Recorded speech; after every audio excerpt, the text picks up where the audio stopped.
Help me ducks, it's Simon here. Welcome back to the Hermit's Cave. So today I'm going to be looking at some of the tarot decks that are considered to be modern classics.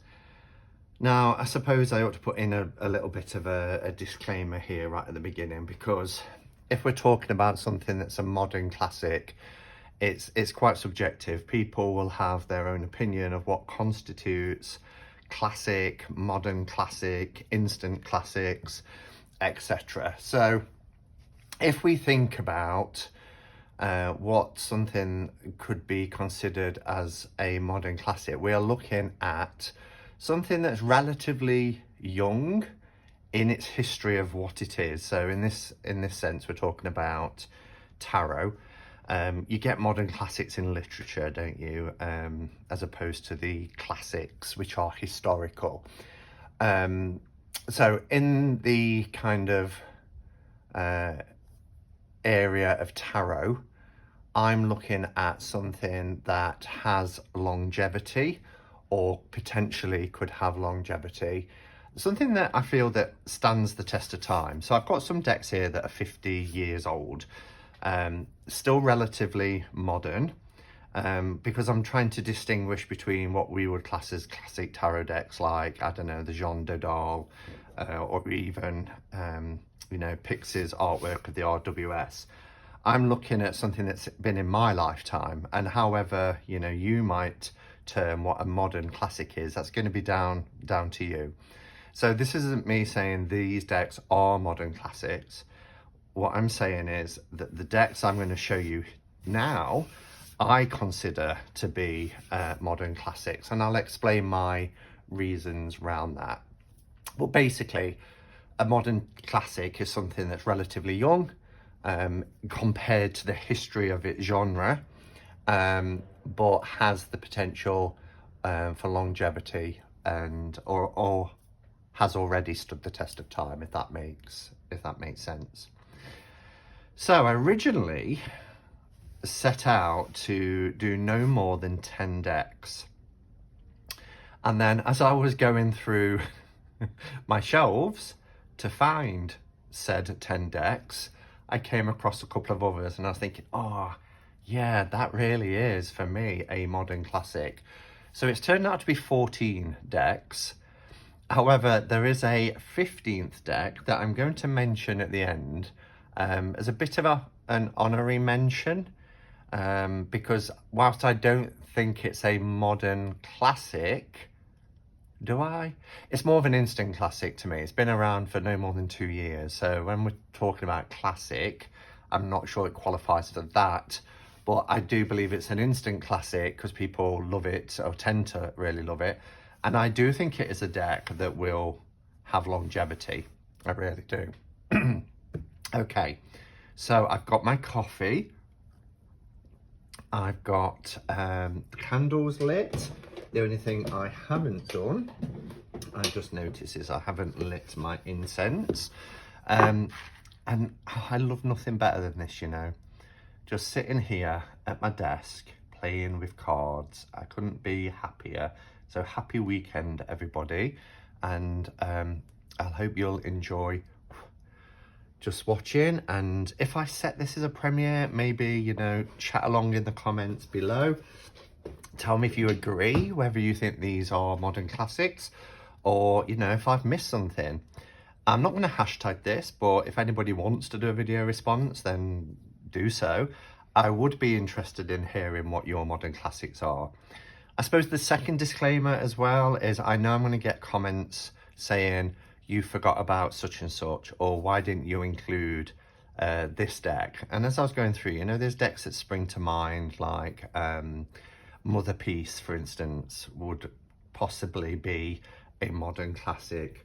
Other ones that I'm thinking of, you know, as I was going through, might be something like, I forgot the name of it now, Old Path, Tarot of the Old Path, and decks like that. They might be in your category for modern classics, and I'm not saying they're not, but I could be here all day. I could show every deck that's been around since 1960 onwards. So let's begin. So the first deck that I want to mention is the Llewellyn Tarot. And shout out to Chris at Elemental Cartomancy, because he kind of was the inspiration behind today's video. I had written this I've got in my file of facts a section for future videos or things that I want to do. You know, if I've got some tags to do or I want to talk about certain subjects. And this has been in there for a while, as in talking about modern classics. And then Chris contacted me this morning asking about the Mythic Tarot. And I was talking to him about mythical themed decks, and I mentioned the Llewellyn. And then I thought to myself, I haven't done that video that I said I was going to do. So the Llewellyn Tarot. Now I've got 2 copies of the Llewellyn Tarot.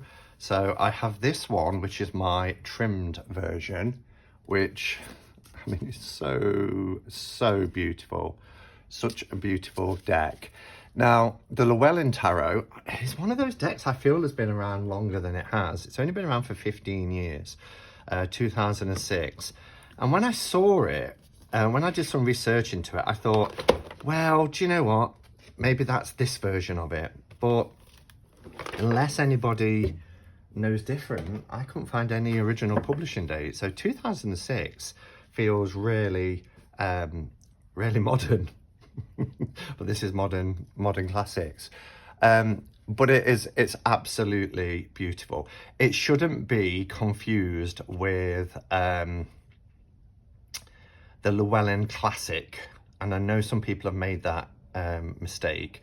The Llewellyn Classic is a very different deck, and in my opinion, just my opinion, isn't half as beautiful as this deck. This is just simply stunning. It is based on wealth. It's based on Welsh mythology, and that said, it's RWS. It's based on the RWS, so you don't necessarily have to know. It does give you on the majors a name at the top. Okay, so here for the priestess, rather than the high priestess, we've got Caradwyn. So it does give you who in the stories of Welsh mythology, Rhiannon, who they are.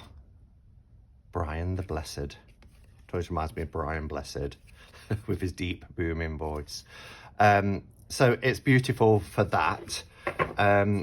In my trimmed version, which tends to be the version I use the most, I've took them off because, you know, I can use this as an RWS without necessarily having to know all about Welsh mythology. I didn't want, you know, I don't want people to think, oh, I've got to know all about that. You haven't. However, it does come with a book, the Llewellyn Tarot Companion, Anna Marie Ferguson. And there is enough in here, you know, it does tell you, if we look at the beginning here, we've got the forward, we've got a little bit about Wales, the land of the red dragon, the language and nature of the cards, etc. But then you've got all this information here, look. So Justice, card 11, it gives you a description of what's happening depicted in the card, and then all this information here, the Lady of the Fountain, and there's a wealth of information. So the book is, in my opinion, is a must. It really is. Beautiful, beautiful deck. So, and I just feel that this is one of those that, you know, if you are a tarot collector or a tarot lover and you've been, you know, collecting tarot cards for some time, this is like a staple. This is, and all of these decks that I'm going to be talking today, I think that's a good way to describe it, actually, a staple. Just look at that moon. Isn't that just such a beautiful moon card? It's a staple. It's one of those that most people seem to have and love. These are the backs, which is really beautiful. You've got the Welsh red dragon there in this kind of beautiful Celtic design within like a compass. It feels like it's embossed into wood as well with these little rivets. gorgeous. So the Llewellyn Tarot is a classic, in my opinion, a modern classic, and it's a favourite of mine. I really love it. And every time I get this deck out and go to use it, I'm reminded just how much. But, you know, when you've got so many decks, there's only so many that you can work with and use. But the Llewellyn. Okay, so the next one I want to talk about, I've already just mentioned, is the Mythic Tarot. So whereas the Llewellyn Tarot is based on Welsh mythology, this is based on Greek mythology. I was fortunate enough to be able to get the original, well, one of the originals, because there's a couple of different designs. That's just an information card. Oh, and I love it so much. The artwork on this deck it's gorgeous. It's kind of muted in colour, but you've got this sketchy, you can see the detail, the line work. It's almost like it's sketched and then beautifully coloured in with watercolour, soft tones, really beautiful. The Mythic Tarot book I wasn't able to get with the cards, but Stephen Bright, the fabulous, wonderful Stephen Bright, was on holiday at the seaside, and I think he went to something like a car boot or a flea market, and he saw this and he knew that I was able to get the cards but not the book, and he bought it and sent it to me, which was lovely.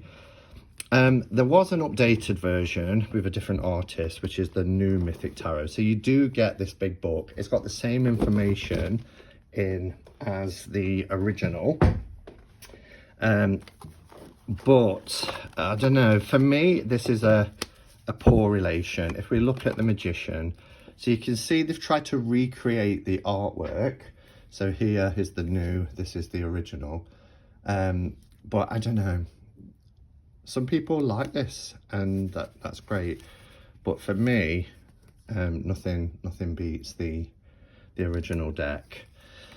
So let's put that back in there. These have a purple back, which matches the packaging. Really nice book. It doesn't go into too much about the Mythic Tarot. You don't get the writing at the beginning, but the cards do give you all the information and who the characters are, who they're based on in Greek mythology, etc. But this is a nice size deck as well. If we're comparing it with Rider-Waite-Smith, you'll see it's a little bit bigger and wider, so it's a decent size, but the artwork in this deck is stunning. Again, do you need to know who everybody is to use it? No, but it's fun having a book that you can look up. So I'll just stop here. 10 of Swords. If we go to there's Stephen's note, that's him. If we go to 10 of Swords, there's not many illustrations in this book as well, which the new Mythic does give you. The I'm on Cups. Come on, let's go past the Suit of Cups. That Swords is right at the back. You do get more illustrations in, where are we? 10 of Swords. So it says here, the card of the 10 of Swords portrays the goddess Athene, is it? Or Athene? Standing calmly and boldly in the right hand an upright sword. To her left crouch the 3 Furies, their menace contained within the ring of 9 swords. So it does give you the depiction. It does give you the story behind the artwork and tells you who is depicted in each card. So, and I was so grateful to get this. I searched high and low for quite a time. They do come up every so often. These are the ones with the black back with the emblem in the middle. They do come up every so often on places like eBay or auction sites. You might be able to get it in trade groups.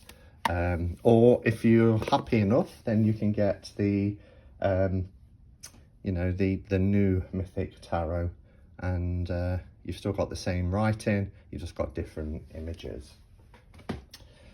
All right, so moving on. I'm sure everybody will agree with me that this is a modern classic. It gets talked about such a lot, and of course it's the Morganria Tarot. What an amazing deck. So the Morganria Tarot, oh, I should say, by the way, Mythic Tarot was 1989, so that's been around for 32 years now.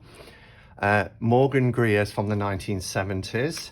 This version, and people will scream now because I edged it in blue, and this is one from the 1990s, which I managed to get on eBay for next to nothing. Morganria is a reimagining of the RWS. But what's really distinctive about this deck is not the Magician's Pawn Stash, is the bold colours. It's borderless, you know, way before we were all banging on about wanting borderless cards. Although I do believe there is quite a rare bordered version of this. Have I dreamt that, or is that a thing? I think it's a thing. And you know, you get these kind of close-up images as well. It's almost like it's redrawn. The devil is very unique compared to the RWS, but it's like it's taken the old what we're used to with traditional RWS and just brought them closer forward. This is beautiful cardstock as well, this 90s version. I mean, look at that. Look how close that is.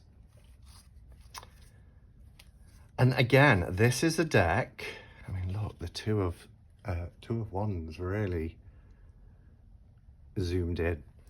This is a deck that everybody seems to have, you know, if they've been collecting tarot for a while, and even if they're just coming into the tarot, they hear about Morganria, because even though this has been around for coming up to 50 years, you know, it's still beloved by so many. And when I was talking earlier about longevity, you know, it's one of those decks that is still in print. You can still get it now, a modern version of it.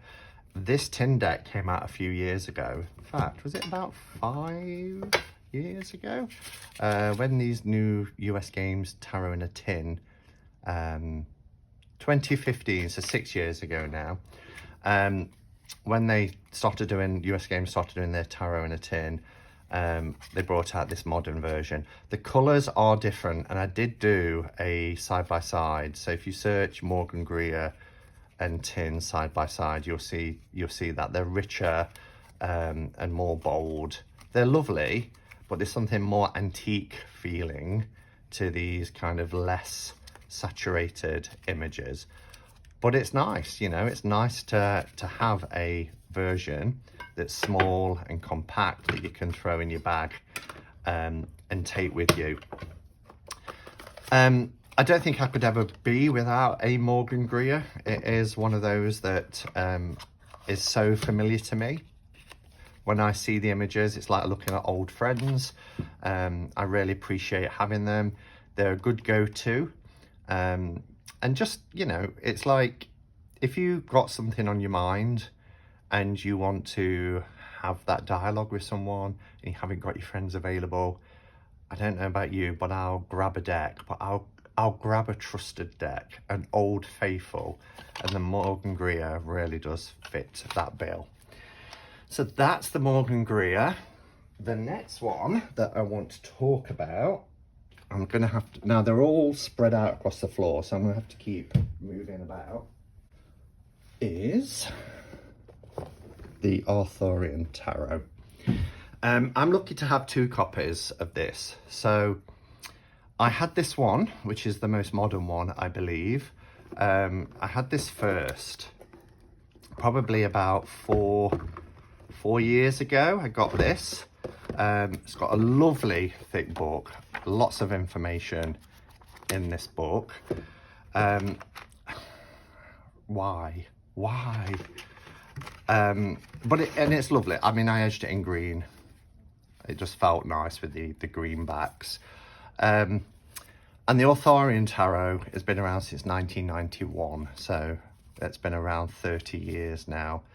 Beautiful artwork. Again, it's very sort of Celtic Britain. Well, it's Arthurian Britain, isn't it? But if you love that whole Camelot thing, you know, Guinevere, Mists of Avalon, Glastonbury, Knights of the Round Table and all that, then the Authorian Tarot is a must. And again, it's deemed as a bit of a classic. Now, I went to a party. I threw a party. It was a leaving party of my former job back in 2018. And an old work colleague who had retired a couple of years before came along. It was lovely to see her. And she said, I haven't bought you a leaving gift, which was absolutely fine. She said, but I've got something that I want to gift to you that was my mother's, and it was sat on her shelf. And she says, I don't read tarot. Is it something that you'd like? And it was a older version of the tarot. And in my opinion, a much nicer version of the tarot, of the Authorian Tarot. And yeah, I really, really love it. Let's bring it closer to the camera. I'll probably edit this heavily anyway and do some close-up cuts and things like that. But it's a beautiful, beautiful deck. All of the minors are absent of humans. You get these beautiful scenes depicted. Landscapes, beautiful sprawling hills, England's green and pleasant lands. Just gorgeous, really, really gorgeous. And I like that, you know. We see more decks now where we have images that are people-less. We've got them in the courts, obviously. But, you know, the Arthurian Tarot was doing this 30 years ago. So, yeah, it's a wonderful, wonderful deck and deemed as a classic to many, many people. So, what's next? The next one that I want to show you and talk about is the Osho Zen Tarot. I thought about this. I thought, is this a modern classic? And I think it is. The Osho Zen has been around since 1995, so it's in its 26th year. It has longevity. It is still available today. But it kind of breaks the mold. It's described here as the transcendental game of Zen. And it is, you know, very sort of Zen-like. It has that Zen feel to it. And transcendentalism. The images in this deck are beautiful. And I know this was quite a few people that I've spoke to over the years. Quite a few people have said that this was their first ever deck. This is the original with the black and white images. And then they brought out a more modern version with a glossy kind of finish to it, with colour images. Whoops. But they skimped on the cardstock. Now, I was gifted an original version, which I was so grateful for. It was a bit like my Hidden Realms, you know, that I managed to get an original version of that too. And you'll see, this one I've trimmed though, but you'll see there is a difference in thickness. So this one, which is the thinner cardstock, the newer cardstock, I just love this. Again, it's like, you know, if you go up into your parents' loft and you rummage through the boxes and you find your children's book, the books that you read when you was a child, the Ladybird books or something like that, and you open them up and those images come flooding back to you and it transports you to a different place and time. What I love about the older decks is when you haven't worked with it for a bit and you dig it out and you see the images and it's like, wow, I'd forgotten just how beautiful this deck is. So it's not the easiest of decks if you're learning the tarot, because it kind of does its own thing. It has many changes to fit the Zen theme, but it's still a wonderful deck. Kelly Bear, her first ever tarot was the Osho Zen, and I always remember, I know people don't like having Osho himself as the master. There's also a card in here which is quite problematic, but look at that for totality. She did a wonderful playfulness. Oh, clown. Sorry if you're triggered by clowns, you don't like clowns. Innocent. Sorry, I can't. This is the problem. I want to talk and then I see these images and I'm like, the creator. She did a wonderful Tarathon segment, I think on the very first Tarathon, which was the argument of the Osho Zen as a tarot deck, because a lot of people are like, well, it's more like an oracle. And do you know what? There's nothing wrong with that. If you see it as an oracle, I love this. For the Hermit, Aloneness. Card number 9. It uses symbols, so you do have to kind of, you know, work out that blue being cups, water, going with the flow. The purple ones are your major arcana, etc. But it's just a wonderful deck. Beautiful art. This one, look at that, sorrow. This particular version has had a lot of use, and that's why it doesn't sit together that well, because it was on my desk for such a long time here, because I just used to grab for it and read for it in the mornings before I'd leave the house and stuff. But completion. This is the card that's quite problematic. A lot of people really struggle with that.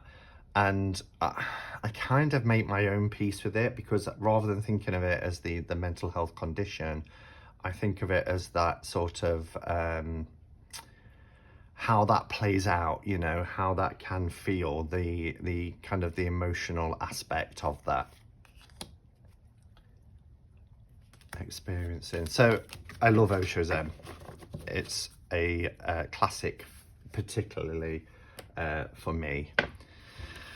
So, Osho Zen from 1995, still available today. Another deck that I kind of feel fits in with that category is the Wild Unknown. Now, I've talked about the Wild Unknown very recently, in fact 2 days ago, because they've just released the Wild Unknown Pocket Edition, which is super cute.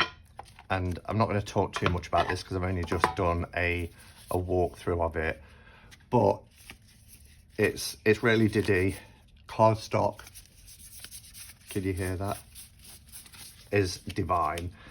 And lots of people like small mini decks because they're easier to carry around and transport. I think they cottoned on to that, Kim Kranz and Co. And you know, that's why they've released this version. So it comes with a guidebook. The guidebook is okay. You don't get a lot of information in the guidebook, but there's enough to go on. The reason why I class the Wild Unknown as a modern classic is pretty much what I said the other day. It's not even 10 years old yet. It was 2012 when this was released. But it is just an incredible deck. It's based on the natural world. So there's lots of animals and trees and landscapes. Look at that for the devil. There's these splashes of colour that appears. A lot of the cards are kind of monochrome, with these kind of flashes of colour. But when this deck was released in 2012, you know, there was a lot of hype around it. Everybody was getting the Wild Unknown and talking about the Wild Unknown. Even when I came into the community in 2016, everybody was talking about the Wild Unknown because they was then about to release the mass market version.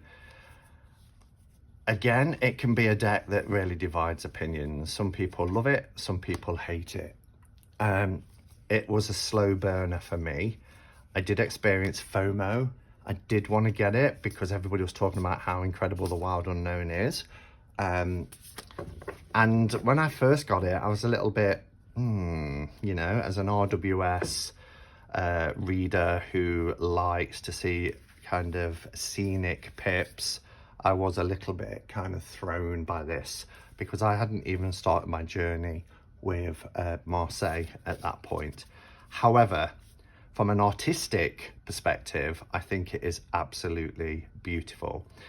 And then as I started to learn the numerology of pips, I worked with it a lot more. And I did a throwback Thursday of this deck and just really bonded with it again. And it stayed on my table for a couple of months. And yeah, it has to be a modern classic.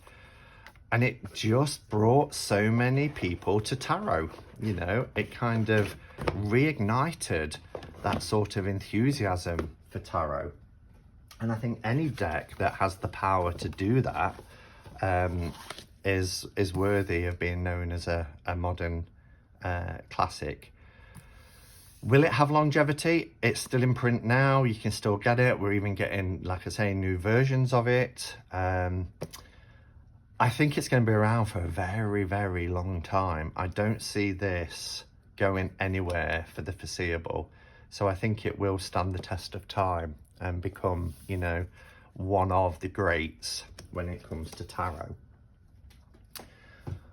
All right, so the next one that I'm going to show you is a Marseille deck. And it's the one JJ Swiss. I've got a few versions of this. Now, this version here with the gold back is from 1970. This was the 1980s. This was the 90s.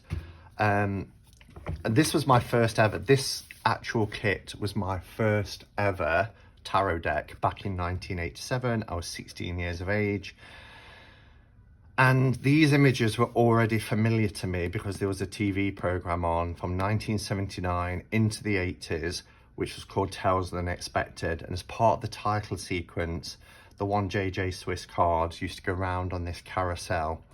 And oh, I used to love it. I can even hear the theme tune now. It's so haunting. And it's gorgeous. It derives from Besselson.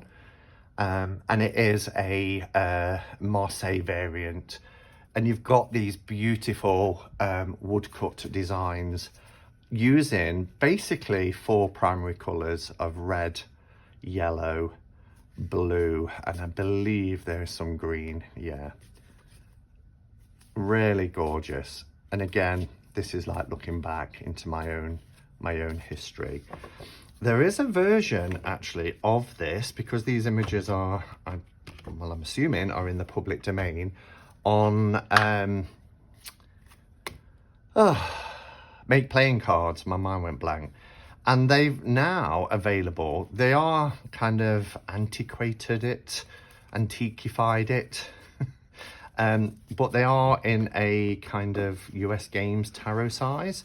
So they're actually bigger than the original, as you can see, sizably bigger.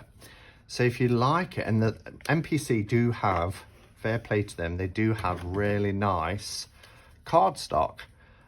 So it's a thicker deck, it's a larger deck. We've got these beautiful, iconic images that have been part of our culture, if you like, for the last 50 years, that have this kind of antique feel. And I think this is a remarkable version. I really, really love it. Just gorgeous. I mean, look at the world. Such a beautiful, beautiful deck. They are in English titles as well, because the original ones are in French. I do believe now that if you buy the one JJ Swiss now, they come with English titles. And some people like that, others don't. for my older decks, the 1970s and stuff, I like the fact that they're in French because that's how my original was back in 1987. They have kept Junon and Jupiter though, which I think is really important. If you're going to give it English titles, keep Juno and Jupiter because that's what the 1JJ is about. 1 was the production number, JJ is Juno and Jupiter, Swiss is where it was published. So I've got the antique version of the 1JJ Swiss. I believe it's still available on MPC. Just gonna have a sup of coffee. All right, so our next modern classic is the Marielle. And I've got every version of the Marielle that's ever been released, I believe. I mean, how could this not be in there?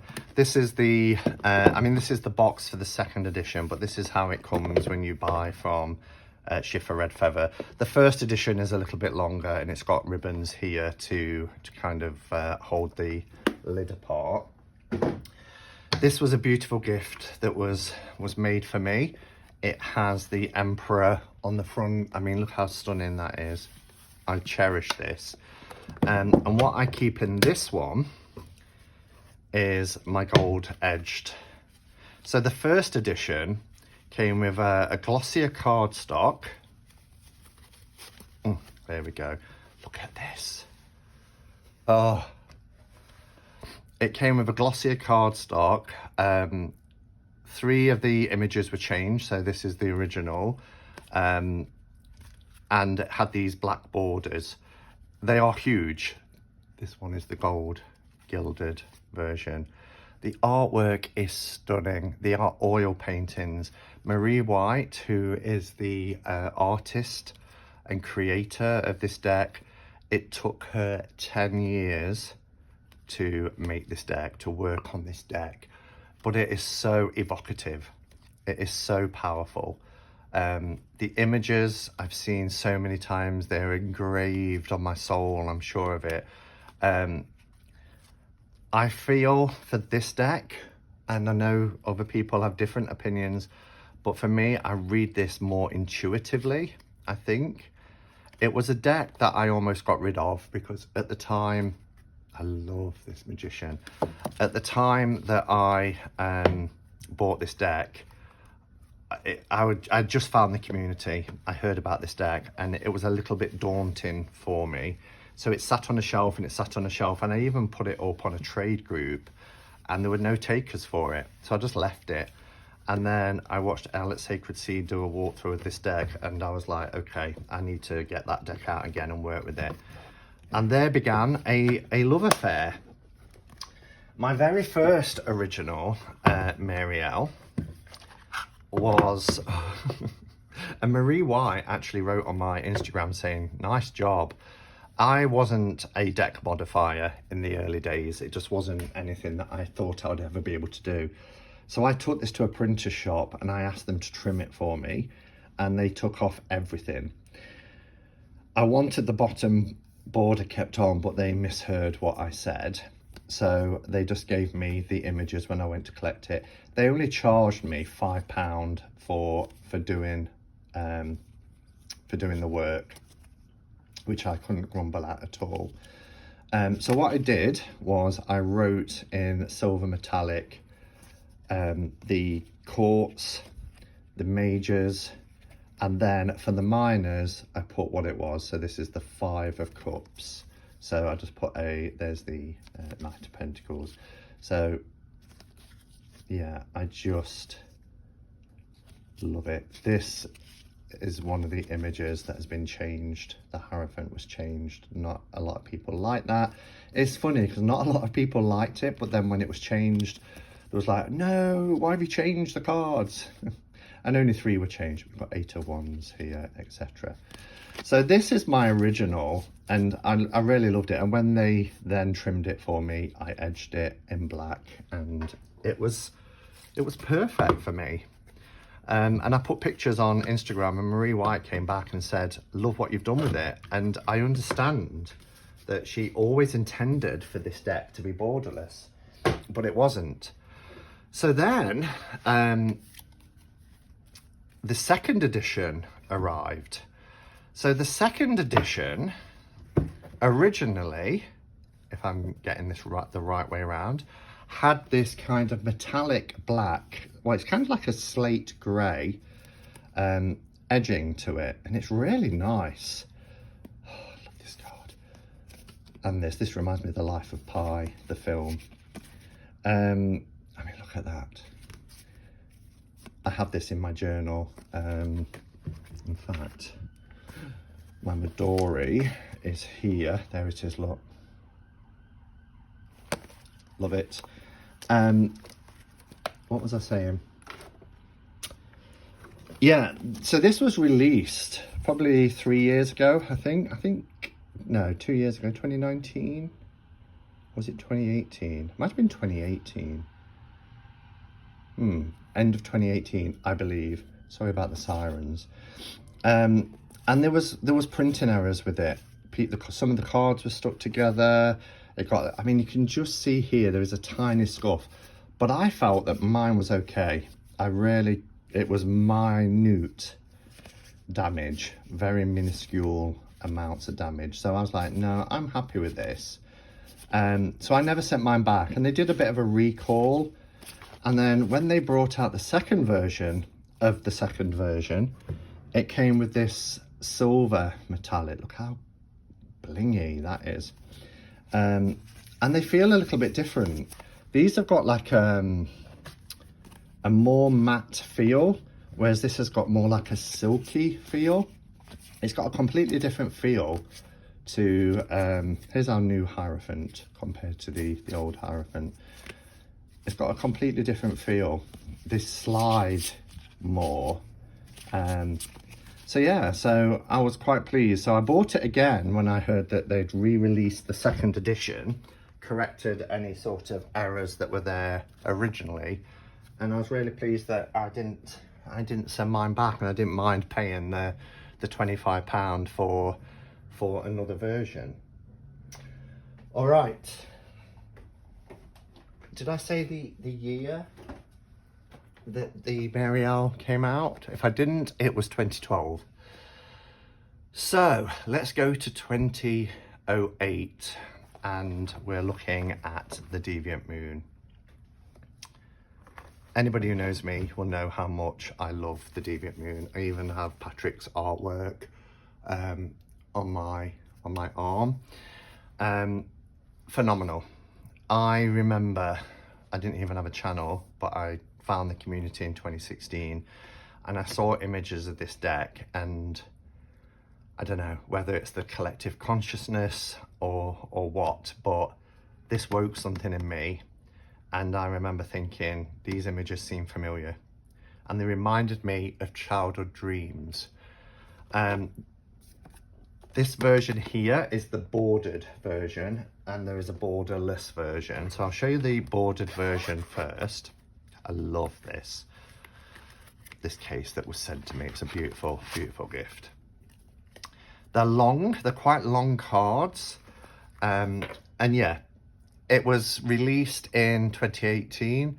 And I guess, again, it's one of those love it or hate it decks. It's a Marmite deck for so many people. It is surrealist in terms of its art. It's kind of this landscape that is moonlit. I mean, it's Deviant Moon, so you'd expect that. And there's a lot of kind of industrial scenery in the background.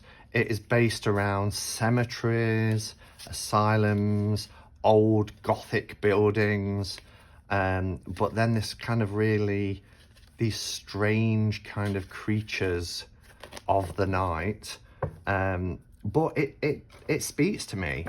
And I've said when I first got this deck, I did a lot of inner child work, and the reason why this deck was so easy for me to do that inner child work was because it reminded me of my childhood. This was another beautiful gift that was made for me with embroidery link to Patrick's artwork. This is the bordered version, which I edged, antiquified. So I edged it in black and then went over it with like a dark gold. And I love it. I showed it Patrick. I was lucky enough to have Patrick on my channel, Patrick Valenza, the artist. And I interviewed him and I showed him the edging, and he really liked it, which felt like, oh, you know, the creators, because you often think, oh, what do creators think when we go modifying their decks? And he said, you know, once it's yours, it's yours. Do whatever you need to do with it. One of my favourite death cards of all time. I love this. Very misunderstood. They think it's this creature killing a child. It's not. The child who has been born and lived in the world for a short period of time doesn't want to be in the world and wants the safety of the womb again. The mother is heavily pregnant and she's pushing the child away, saying, no, you've got to experience life. You've got to, you know, accept that transition from birth through life. You can't go back to where you came from. I do think this is a modern classic. Whether you love it or hate it, it's a deck that people talk about, a deck that, you know, often pops up. It's even been on TV or film, I think. I remember somebody sharing a screen grab of that. But yeah, it's been around already for 13 years. I think it will be around for a very long time. And I have heard that, I think Patrick might have mentioned it when I interviewed him, there is a longer-awaited Deviant Moon Oracle coming out. I think it keeps getting pushed back. And then I've heard there's going to be a Deviant Sun as well, tarot deck, which will be really interesting. Patrick also talked about doing a fully illustrated Tranfidella Luna as well, which is quite interesting. But Deviant Moon for me is a classic. It holds a special place in my heart. It's still in print, and I think it will have longevity and stand the test of time. Okay, so next, I couldn't not mention this. I put a post into the Hermit's Cave Facebook group around this, thinking about, you know, doing this video, and I said in that post, what are your kind of modern classics when it comes to tarot? And I think I listed about 10, and somebody said Pagan Otherworlds, and I was like, yeah, absolutely, Pagan Otherworlds. This feels like an old classic deck, even though it's only been around for 5 years. I can't believe it's only been around for 5 years. I've got 2 copies. I edged them both. One I edged in gold and the other I edged in blue. The blue one, for some reason, seems to be my favourite. Now, this metallic blue, because every time I show this deck, somebody says, what pen is it? It's a Winsor & Newton metallic range, and I use the blue.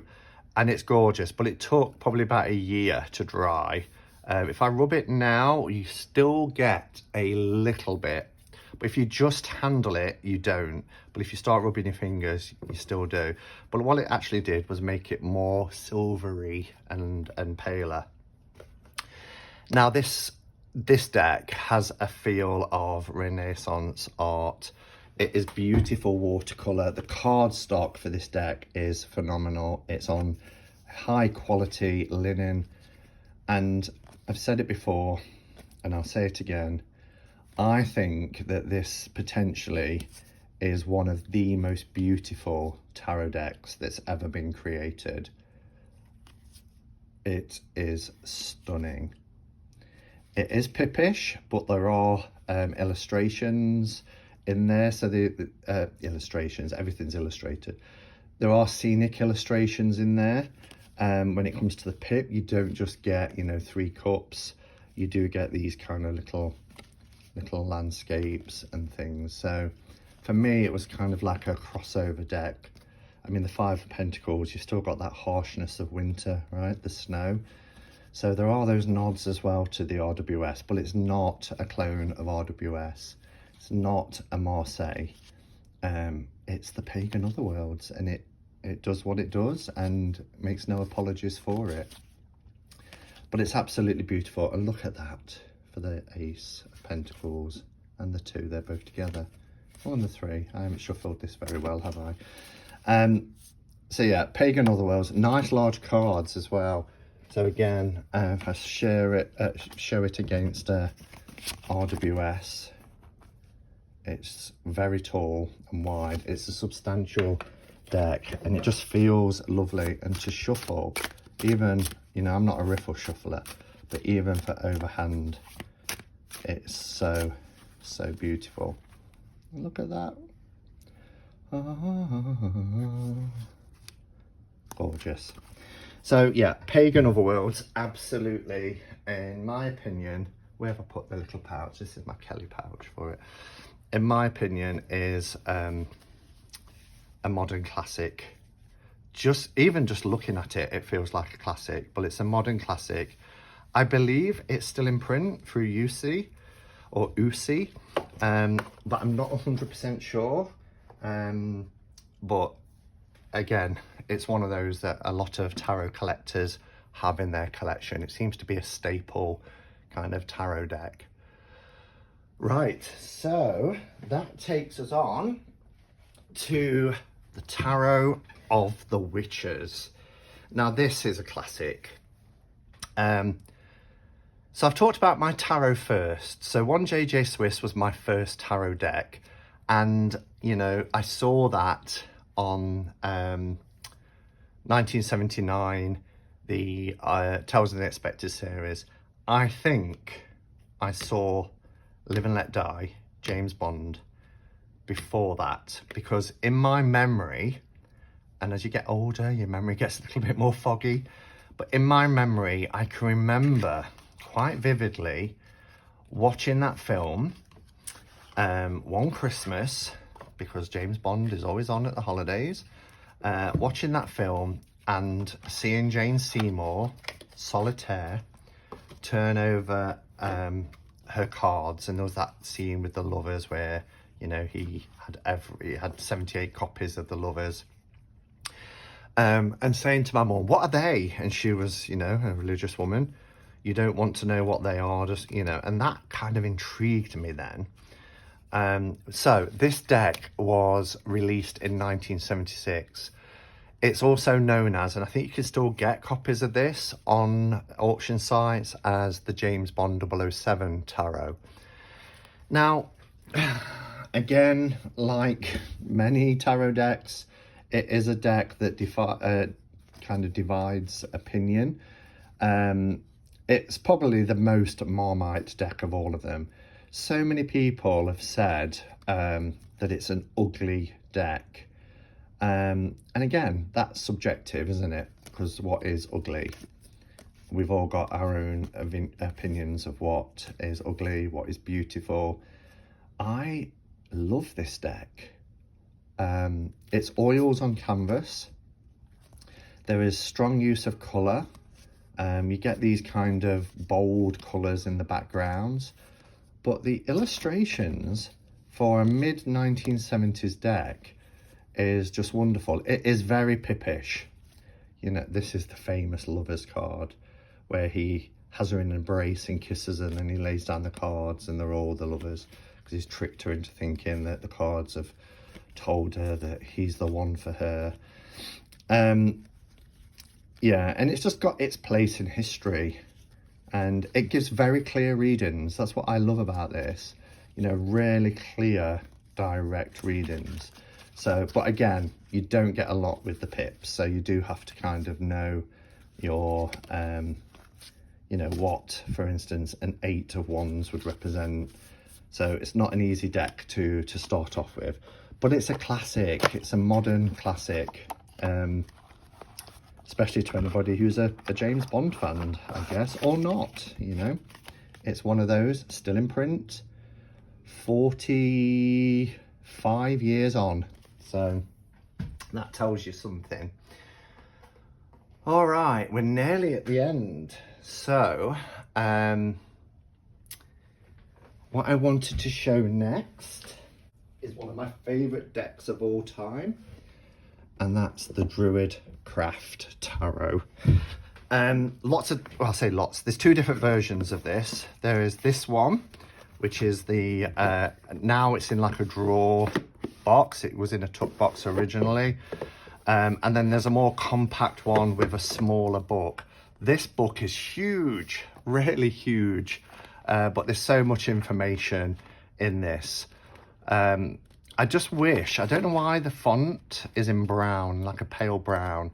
So it's not easy for reading, especially people with sight impairments and things, but it's a gorgeous deck.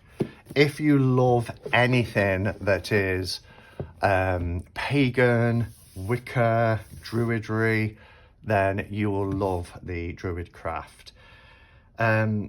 It's illustrated by Will Worthington, and you know, Will Worthington can't do anything wrong, in my opinion. I'm thinking of buying another copy because the two versions that I have, and this is the one I tend to use the most. This is made out of an old Japanese kimono, by the way, and I love that. The two versions that I've got is one that's completely naked, so it's everything trimmed off. You've just got the artwork, which is gorgeous. I mean, if you know RWS, you don't need the titles because they're not that much of a stretch. Here's the Hermit, here's the Chariot, etc., etc. I mean, come on, you know, we know these images, but this just really speaks to me. But I don't have an original untrimmed because the cards are so big and quite cumbersome. What I would suggest is, if you did want to chop them down, if you're not too familiar yet with the system of tarot, then you can take it, and some people take the bottom, but I like that, having it, the kind of the font, the text framed. But you can just trim it around like this. It does leave a small line on the back, and I have seen some people that's used a kind of a brown Sharpie or something and gone over that. It doesn't bother me, the backs, you know. If you trim it this way, you just get that. But that's not center now. This is quite scuffed because it's been used to death. Both versions are on just behind my two tarot here, just on the shelf. But I love this deck. It is RWS. Look at this for Rebirth. Our Judgment card. Isn't it gorgeous? So yeah, it's very Celtic. It's very pagan. And it's just beautiful.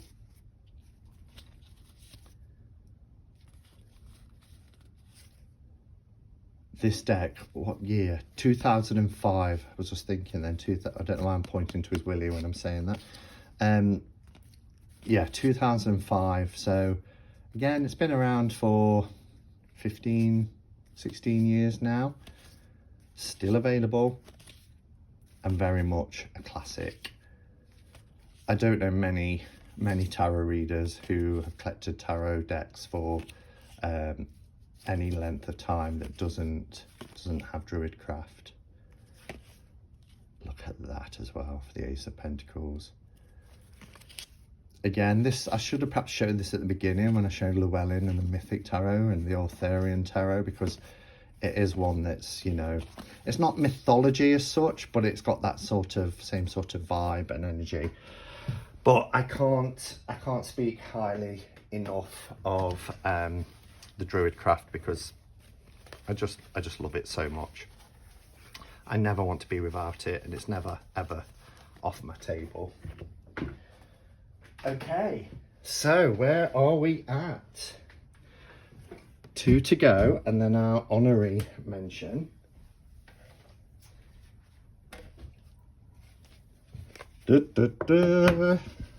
How can we not mention the Authorian Tarot when we're talking about modern classics?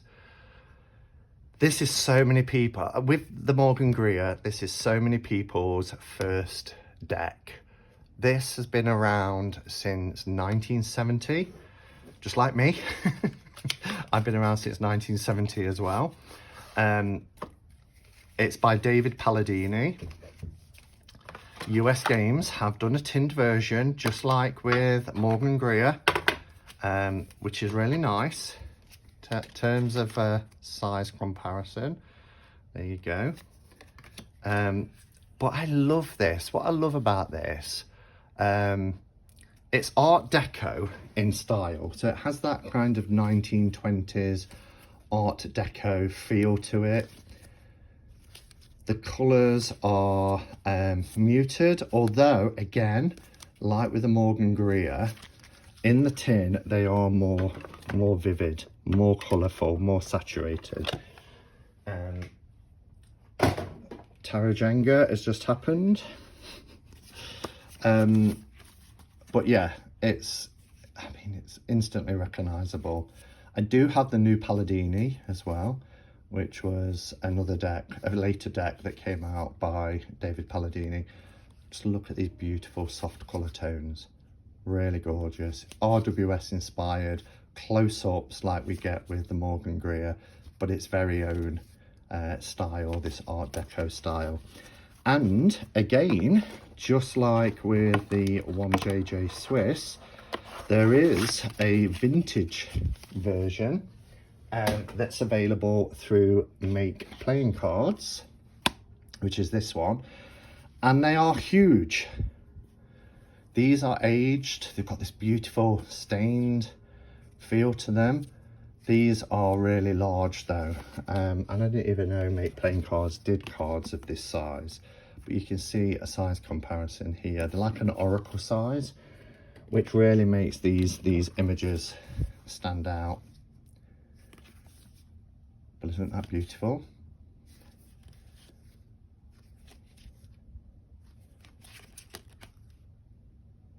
Gorgeous.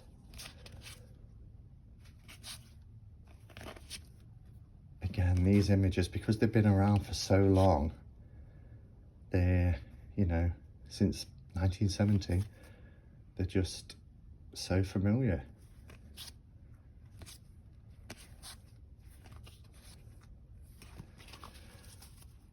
I think most people would agree that, you know, this is definitely what you would class as a modern tarot. Now, I wasn't going to mention this deck. Where have I put it? I've just brought it over. Here we go. I wasn't going to mention this deck because it's relatively new, but I just feel that I should. It's only been around for 9 years, but it's the Daniloff. And I do feel like this is a modern classic. This one I've only been able to get fairly recently. A friend sent it to me, and I've had this one since 2019. It's about 2.5 years. This was the 4th edition. This is the 1st edition, and it's just wonderful. Let me open the back. All this folds out. It's like a, look at that, how it's wrapped. This is still in order because I haven't used it yet. I still keep using my 4th edition when I do pull from it. And I've not had this long, I've only had it a few months. But the cards are nice and big, as you can see here. The card stock is phenomenal. Why has that been left out? Let me pop that back, or I'll end up losing that. Yeah, the card stock is phenomenal. Now, the Daniloff does have that ancient feel to it. It gives you that vibe that you're holding something in your hands that is a real old ancient deck, but you're not. You know, it is modern, or how should I put it? A modern depiction of a classic deck that has this vintage, this feel to it. It's very dramatic, you know, it's an expressive deck, but it is just so beautiful. And whenever I love that death card, whenever I work with this deck and I lay the cards down, they really speak to me. I think the colours are incredible in this deck as well. It's so colourful. I mean, look at that, really vibrant. And I first saw this when I went to Kelly Bear's for the first time. I was looking through her tarot collection. Because that's what we do, you know? Us in the community that have real life tarot friends, we just, you know, we go through each other's collections. And I saw this deck and I was like, oh wow, I need to get this. And Kelly had the second edition, which is very similar to this. The box design is different and the backs have a different design as well. But when this was sent to me earlier in the year, I could have wept, because this is a dream come true to have the first edition of the Danilov, because it's just wonderful. And for me, it's a modern classic. Really is a modern classic. I don't know how many versions he's going to bring out, but long may he do, because I don't ever want this to not be available to people. So if it is available still, I think it's still the 4th edition. Get yourself a copy. There's not a lot of difference, it's just the cards are tarot sized, but you can see here, and they've got like a more tarot feel. It's less, this has a nice kind of papery feel. It's got a gloss or a sheen, but these are more thicker and more tarot feel. But look, the artwork is just the same. It's just that it's a little bit smaller, as you can see. But it's wonderful and a beautiful deck. So yeah, that's the Danilov Tarot. So that's my choice of the what I would consider to be modern classics when we're talking about tarot decks. However, I did say right at the beginning as well that there would be like an honorary mention, and this did get mentioned in the Facebook group as well, and I can see why people are saying it. The only problem with this tuck is that I need to get my finger like that. There we go. I can see why people are saying it, and the only reason why I've not really included it but given it a kind of honorary mention is because this deck in particular, I believe, will stand the test of time. I think that this has got a long life ahead of it, and it's more, rather than a modern classic, I think it was what we would call an instant classic. It's only been available for a couple of years, and I think just over a year as a mass market, maybe 2. And of course, it's the Light Seers Tarot. I have put this in order. This is the independent version, the thick, beautiful cardstock. I think, is it 400 GSM? Beautiful, beautiful feel to it.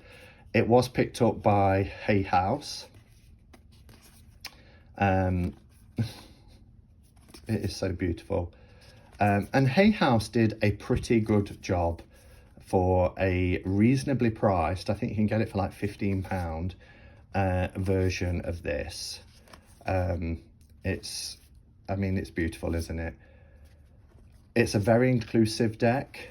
It's certainly contemporary, and it just has this kind of vibe to it of lightness and healing energy. Look at that. You know, it's really beautiful, and that healing energy by the sun, universal love, light. It's very positive.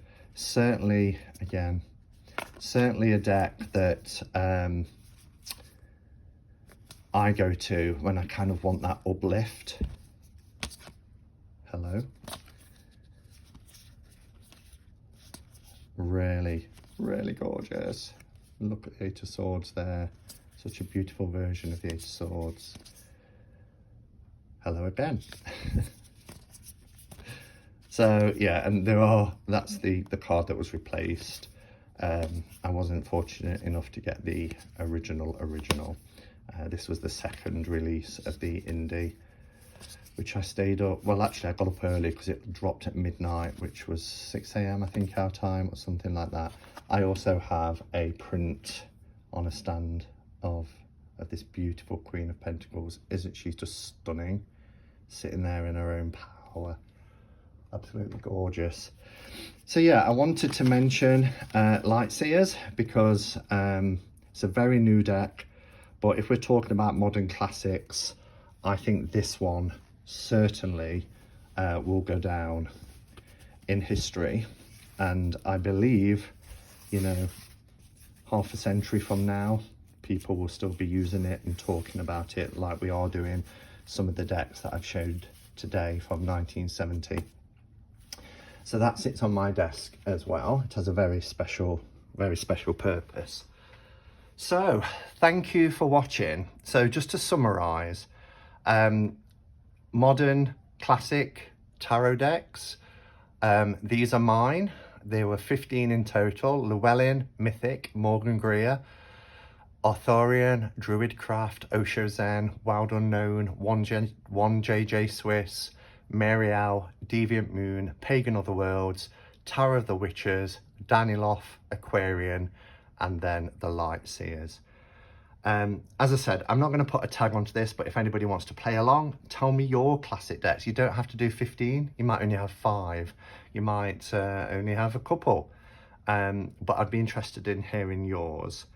So you can play along by leaving comments below, or you can, you know, do a VR or your own version of this. But let me know if you do it, because I would love to hear more about what you consider to be modern classic tarot decks. There's also a conversation happening in the Hermit's Cave Facebook group, so you can share your thoughts in there as well. And yeah, thank you for joining me today. This has replaced the Cuppa catch-up cards because it's quite a lengthy video anyway. I'm hoping it will upload. If not, I'll cry. But yeah, thanks for watching. Thanks for the discussion. And until next time, go in peace. Namaste and blessed be.